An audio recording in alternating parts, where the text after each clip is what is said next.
warahmatullahi wabarakatuh. Baik, di sini saya akan memperkenalkan diri. Nama saya Nina Yuliana, NPM 1804 021 031, Prodi Akuntansi Syariah.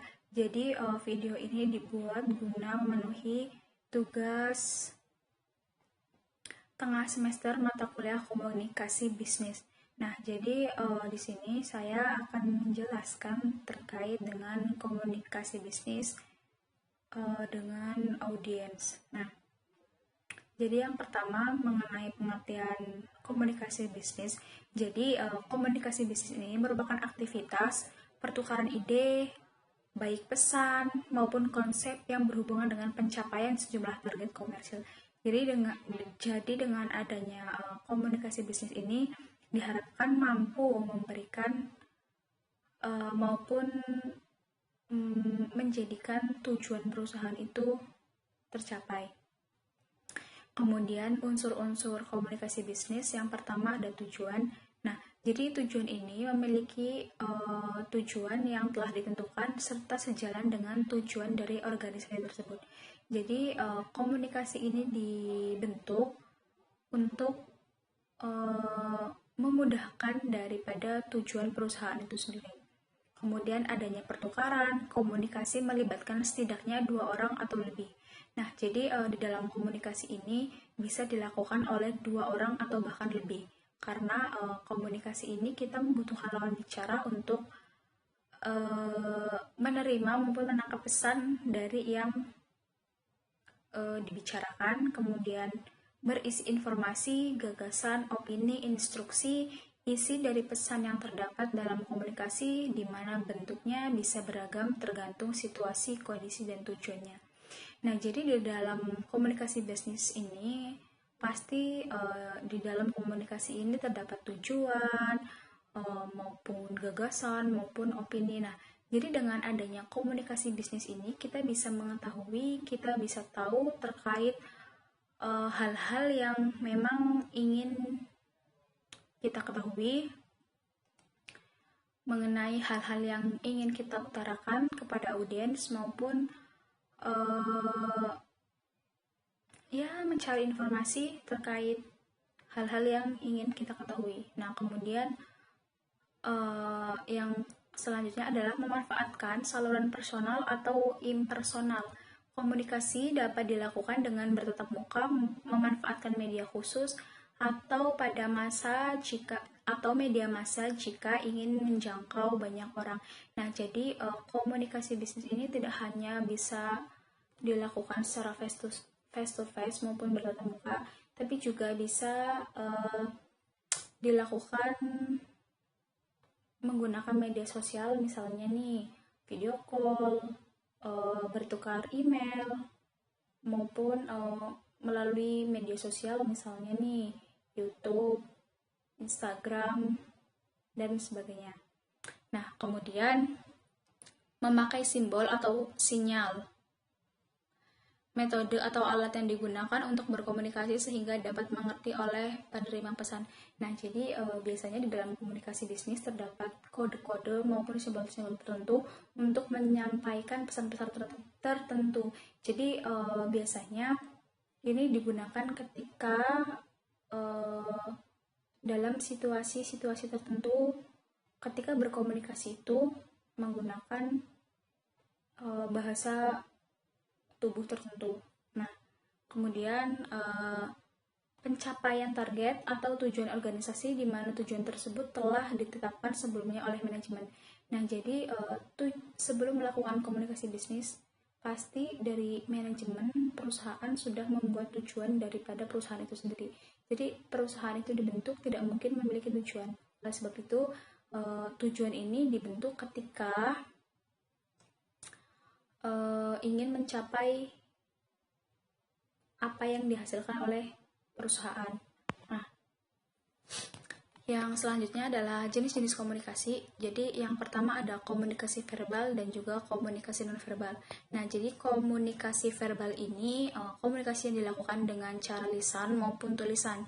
Bentuk komunikasi ini dibagi menjadi 2, yaitu aktif dan pasif. Nah, di mana komunikasi verbal ini dapat dilakukan dengan cara bertatap muka, percakapan yang dilakukan melalui telepon, melakukan pertemuan atau rapat, serta dapat menggunakan media sosial berupa email dan sebagainya. Nah, jadi di komunikasi verbal ini dalam semua hal, dalam semua aspek bisa kita lakukan yang kita bisa. Nah, di dalam komunikasi verbal ini kita bisa bertatap muka, bisa melalui telepon, bisa melalui rapat, dan sebagainya. Nah, kemudian komunikasi nonverbal ini komunikasi yang disampaikan tanpa menggunakan kata-kata, misalnya dengan menunjukkan gambar, logo perusahaan, maupun gestur serta bahasa tubuh. Nah, jadi komunikasi nonverbal ini bisa dikatakan sebagai komunikasi isyarat, dalam arti ketika kita berbincang dengan sesama rekan kita maupun dengan yang lainnya, ketika dalam situasi tertentu pasti ada pasti ada simbol-simbol tertentu maupun isyarat-isyarat tertentu untuk menunjukkan bahwa itu adalah sesuatu yang ingin disampaikan, seperti itu. Nah, yang selanjutnya adalah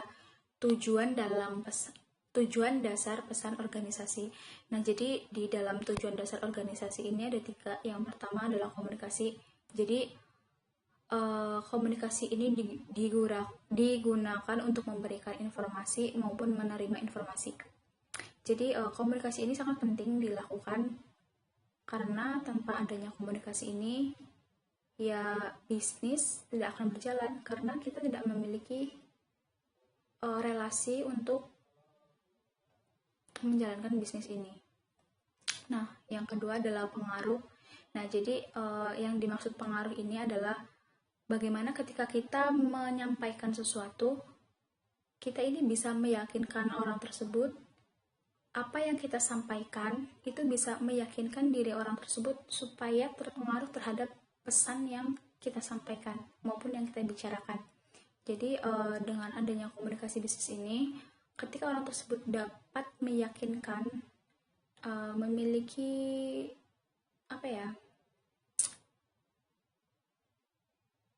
memiliki hal yang baik dalam dirinya, sehingga membuat lawan bicara itu terpengaruh. Nah, itu adalah fungsinya.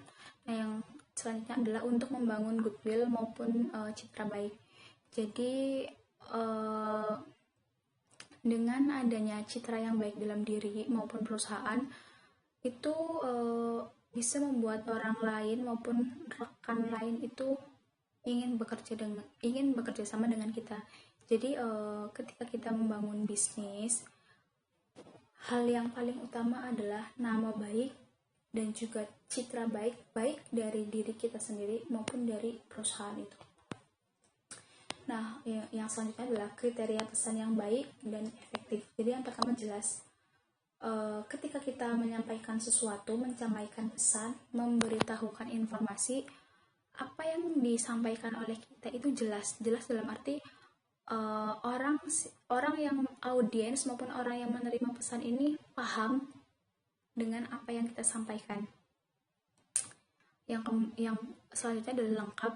Nah, jadi lengkap ini maksudnya semua pertanyaan pembaca terjawab, pembaca mendapatkan informasi yang cukup. Nah, jadi ketika kita menyampaikan maupun menulis sesuatu, baik non-verbal maupun verbal, si pendengar, lawan bicara maupun si pembaca ini dapat menangkap maksud dari apa yang kita sampaikan di pesan tersebut. Dan apa yang kita sampaikan itu bisa menjawab hal-hal yang dipertanyakan oleh si lawan bicara kita maupun si pembaca. Nah, yang selanjutnya adalah benar. Benar di sini maksudnya adalah real, akurat, dalam arti ketika kita menyampaikan sesuatu, kita memberikan informasi terkait sesuatu, apa yang kita sampaikan ini harus memiliki dasar, harus menjadi dasar, harus memiliki bukti. Jadi ketika orang tersebut merasa ragu terhadap apa yang kita sampaikan, kita punya dasar nih. Kita punya bukti bahwa apa yang kita sampaikan kepada lawan bicara itu adalah yang sebenar-benarnya. Nah, yang selanjutnya adalah menghemat waktu. Jadi, menghemat waktu di sini adalah ketika kita berbicara maupun kita melakukan audiensi dengan orang lain, baik diri kita maupun orang lain maupun audiensi yang kita ajak bicara itu cepat paham dengan apa yang kita sampaikan, sehingga tidak membuang-buang waktu, sehingga kita tidak perlu mengulang terkait apa yang kita sampaikan, karena dengan penjelasan yang singkat dan padat serta jelas itu, si audiens maupun diri kita bisa menerima pesan dengan cepat dan baik. Yang selanjutnya adalah membangun goodwill. Nah, jadi ketika kita memiliki citra yang baik, nama baik dalam diri maupun perusahaan, itu bisa menciptakan hubungan yang baik pula, baik dari diri kita maupun baik diri kita dengan orang lain, maupun baik dari perusahaan dengan rekan bisnis itu. Nah, yang selanjutnya adalah tujuan komunikasi bisnis. Jadi tujuan komunikasi bisnis ini yang pertama adalah memberikan informasi. Nah, dalam hal ini informasi yang dimaksud adalah hal-hal yang berkaitan dengan aktivitas bisnis dengan berbagai pihak. Jadi memberi informasi ini disesuaikan dengan kebutuhan dalam arti ketika kita menyampaikan sesuatu, kita menyampaikan suatu informasi ini memang informasi yang dibutuhkan oleh orang-orang yang dalam arti ketika kita berbisnis dengan orang, kita memberikan informasi sesuai dengan apa yang rekan kita butuhkan. Nah, yang selanjutnya adalah melakukan persuasi. Nah, persuasi adalah cara berkomunikasi yang digunakan untuk mempengaruhi dan meyakinkan orang lain. Jadi persuasi ini maksudnya adalah ketika kita berbicara dengan lawan bicara kita dengan klien yang ingin kita dapatkan, kita sebagai pembicara ini harus bisa mempengaruhi serta meyakinkan bahwa kita maupun perusahaan kita ini layak untuk dijadikan sebagai rekan kerja, dalam arti layak untuk diajak untuk bekerja sama, seperti itu. Nah, kemudian yang selanjutnya adalah melakukan kolaborasi. Jadi kalau kolaborasi adalah bentuk kerjasama, interaksi, kompromi pihak-pihak yang terlibat secara langsung dan tidak langsung yang menerima akibat dan manfaat. Nah, jadi melakukan kolaborasi ini maksudnya adalah ketika kita sudah memberi informasi, kemudian melakukan persuasi dalam arti meyakinkan rekan bisnis, kita bisa nih menjalankan kerjasama dengan audiens, dimana ketika kerjasama itu berlangsung, kita bisa mendapatkan manfaat di sini yaitu keuntungan baik untuk perusahaan diri kita sendiri maupun untuk perusahaan klien kita. Nah, yang selanjutnya adalah fungsi komunikasi bisnis. Jadi fungsi komunikasi bisnis itu ada 4. Yang pertama, fungsi informatif. Nah, jadi fungsi informatif ini digunakan oleh para manajer dan karyawan dalam melaksanakan tugas-tugas mereka secara efisien. Jadi dengan adanya suatu informasi dari pihak manajemen ini bisa melakukan pekerjaan sesuai dengan yang dibutuhkan, dalam arti manajemen ini bisa melaksanakan pekerjaannya ketika mendapatkan informasi yang tepat untuk manajemen tersebut. Nah, yang selanjutnya adalah fungsi regulatori, yaitu komunikasi memiliki fungsi sebagai alat untuk mengendalikan dan mengatur jalanan suatu organisasi. Bentuk komunikasi ini dapat berupa perintah dan laporan.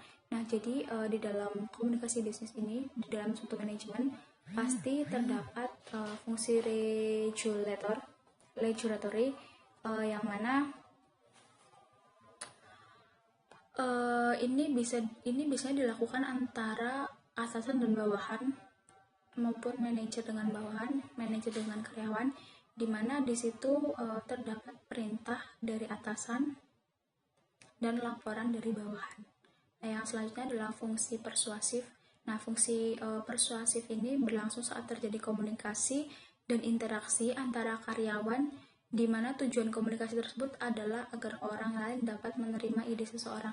Nah, jadi fungsi persuasif ini bisa dikatakan sebagai musyawarah, dalam arti ketika kita memiliki tujuan, ketika kita akan melakukan sesuatu, di situ kita melakukan musyawarah ataupun rapat, di mana di dalam rapat tersebut masing-masing pihak itu menyampaikan opininya, menyampaikan gagasannya, sehingga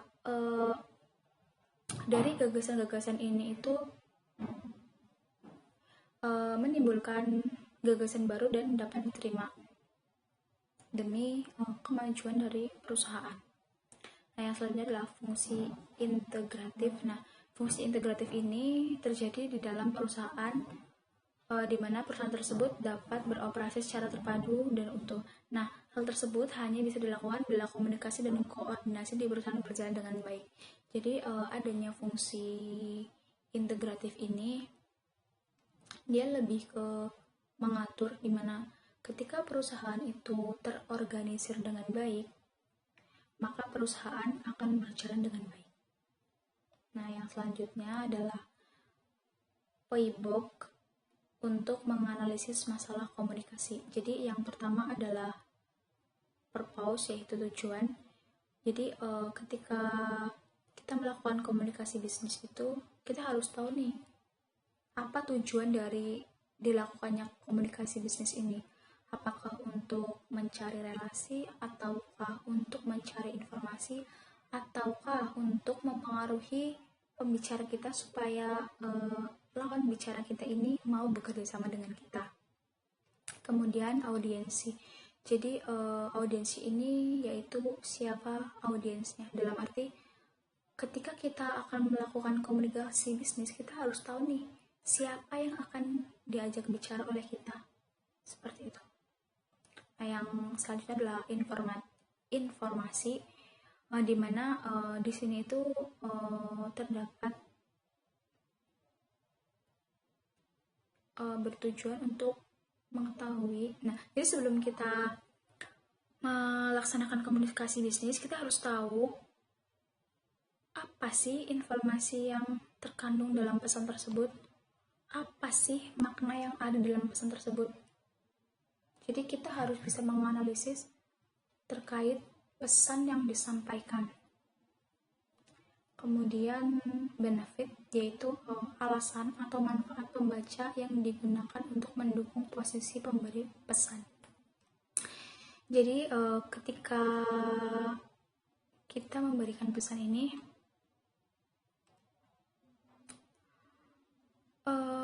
ada pihak yang mendukung, dalam arti memberikan gagasannya terkait dukungan yang berkaitan dengan apa yang kita bicarakan. Jadi ketika kita melakukan komunikasi bisnis yang dimana sifatnya itu lebih dari satu orang, di situ kita harus bisa membuat si audiens ini mendukung apa yang kita bicarakan. Nah, yang selanjutnya adalah jenis-jenis audiens. Yang pertama ada primary audience. Nah, tujuan utama dari pesan yang ingin disampaikan. Jadi primary audience ini akan memutuskan apakah mereka ini menerima rekomendasi maupun bertindak berdasarkan pesan yang disampaikan. Jadi primary audience ini ketika itu bisa dikatakan sebagai target dalam arti ketika kita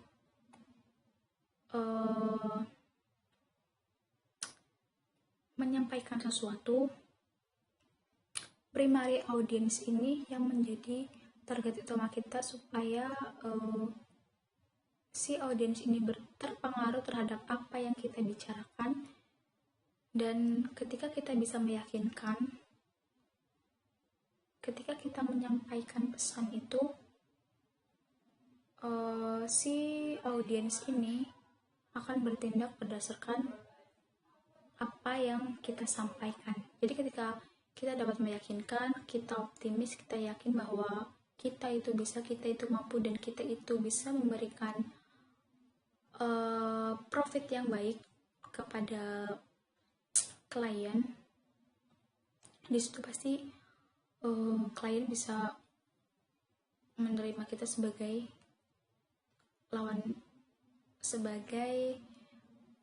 rekan kerja. Nah, yang selanjutnya adalah secondary audience. Nah, jadi secondary audience ini pihak yang dapat dimintai pendapat atau pihak yang mengimplementasikan ide dari pemberi pesan setelah pesan tersebut disetujui. Jadi ketika kita menyampaikan sesuatu, kita butuh pendapat nih, apakah pendapat ini sesuai dengan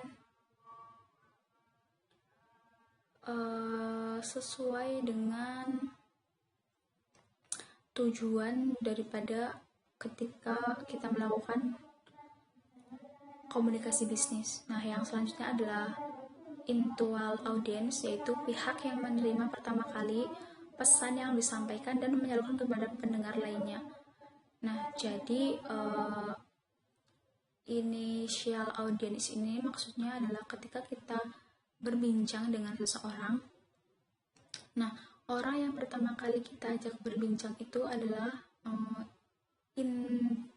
initial audience. Nah, di mana initial audience ini akan menyampaikan pesan yang telah kita berikan kepada audiens tersebut untuk disampaikan kepada audiens yang lainnya.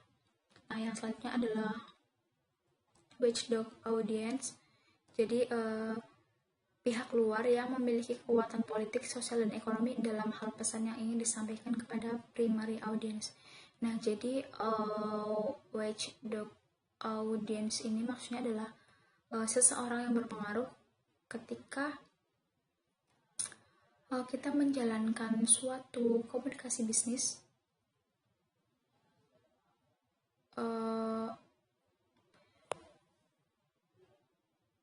Watchdog ini memiliki peran yang penting karena semakin orang tersebut memiliki jabatan, semakin orang tersebut memiliki kedudukan yang tinggi, maka primary audience ini pasti akan mempertimbangkannya. Nah, mungkin sekian yang bisa saya sampaikan. Kurang lebihnya saya mohon maaf.